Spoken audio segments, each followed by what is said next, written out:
दोस्तों, आज की कहानी है ननद जी मायके की लाडली बनते बनते कई पति के प्रेम और ससुराल के स्नेह से न हाथ धो बैठो। दोस्तों, कहानी शुरू करने से पहले अगर आपने चैनल को सब्सक्राइब नहीं किया हो तो कर लीजिए ताकि आपके पास पहुंच सके हर नया वीडियो।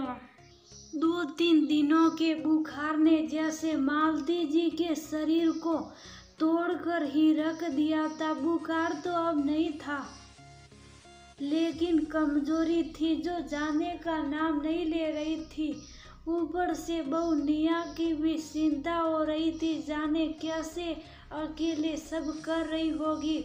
क्लोजिंग का समय है तो बैंक में भी काम का दबाव होगा और घर का काम अलग। रूपा तो यही है, लेकिन मजाले जो अपनी भाभी की मदद कर दे। अपनी बेटी से दुखी मनी मन अपनी बहू के विषय में सोचती मालती जी हिम्मत कर अपने कमरे से निकल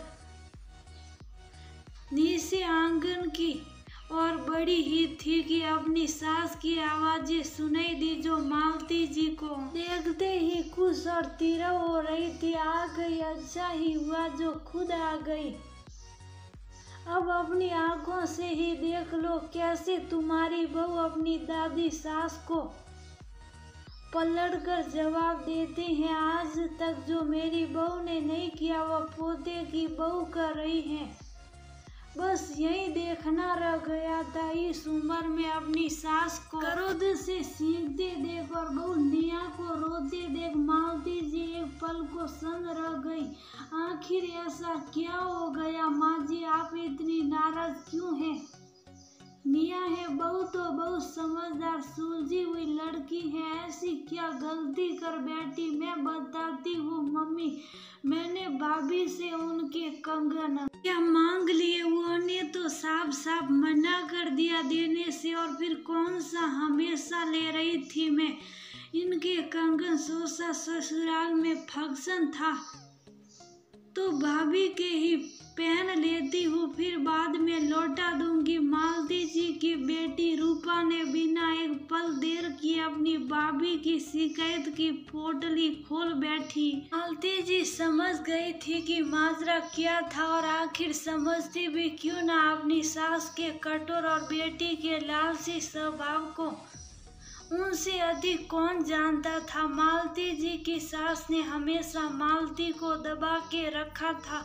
इकलौती बहू थी मालती घर की और उनकी सास को ये डर था कि कई बहू अपने मन का ना करने लगे, इसलिए शुरू से ही साम दाम दंड भेद सारे तरीके अपना अपने बेटे को अपनी मुट्ठी में कर रखा था। पति और सास के स्वभाव को समझ सुखी मालती जी ने भी समझौता कर लिया और बिना कोई शिकायत किए अपनी पूरी जिंदगी घर को समर्पित कर दिया। मालती जी के 2 बच्चे थे। बेटी रूपा अपनी दादी की परछाई थी, आदर्श स्वभाव सब कुछ उनका ही पाया था, लेकिन बेटा अभिषेक मालती जी के गुणों से भरा था। तभी तो जब अभिषेक ने निया के विषय में मालती जी को बताया तो बिना कोई संदेह मालती जी ने निया को अपनी स्वीकार कर लिया। जानती थी उनका बेटे की पसंद उनसे अलग हो ही नहीं सकती थी।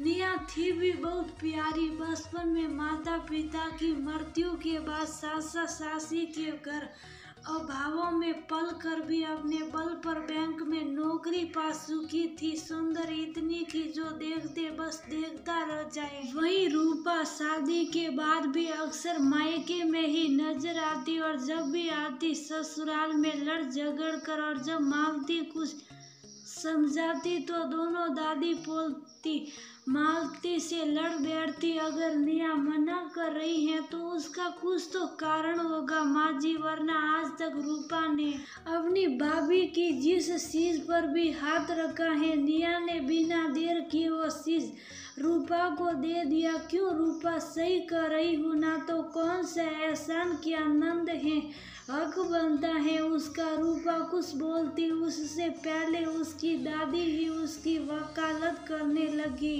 क्या बात है नेहा, तुम बताओ। माँ, वो कंगन मेरी माँ की आखिरी निशानी है, बाकी जेवर तो सासा ने रख लिए। बस ये कंगन सासी ने सासा से छिपा कर विदाई के वक्त मेरे हाथों में डाल दिए थे। माँ का प्यार तो कभी मिला नहीं, बस ये कंगन ही है जो उनके आशीर्वाद स्वरूप मेरे पास है। ऐसे में आप ही बताइए कैसे दूं रूपा को वो कंगन। पहले भी कितने गहने रूपा लौटने के नाम पर ले गई, लेकिन कभी लौटाया नहीं। मैंने रूपा से कहा भी कि कुछ और ले लो, लेकिन नहीं दीदी। और रूपा बस यही कंगन सही है माँ, बस इतनी सी बात के लिए दादी और रूपा ने मुझे बहुत सुनाया। दिया ने सिसकते हुए कहा, अपनी बहू समझा दे मालती, हमारे घर में नंदों को दिया जाता, आखिर हक है उनका, ये मेरा तेरा हमारे घर में नहीं चलता। बस माँ जी, समझने की जरूरत नेहा को नहीं, आपको और रूपा को है। अच्छा, तो बहू के आते तुम्हारी भी जुबान चलने लगी। आज तक जिसने सू भी नहीं किया, अब वो आंखें दिखा रही हैं। देख ले रूपा अपनी माँ और भाभी को।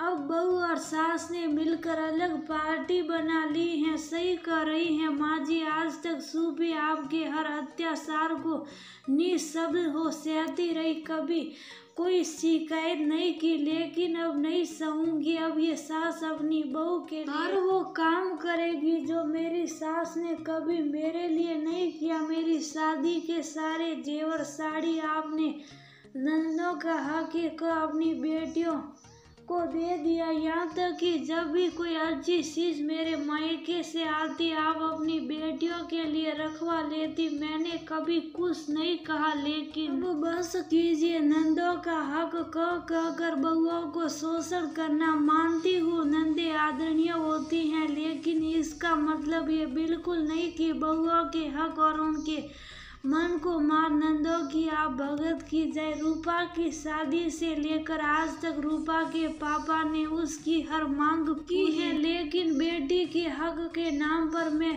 मेरी बहू का शोषण नहीं होने दूंगी। नेहा की माँ की आखिरी निशानी में हरगिज किसी ना लेने दूंगी।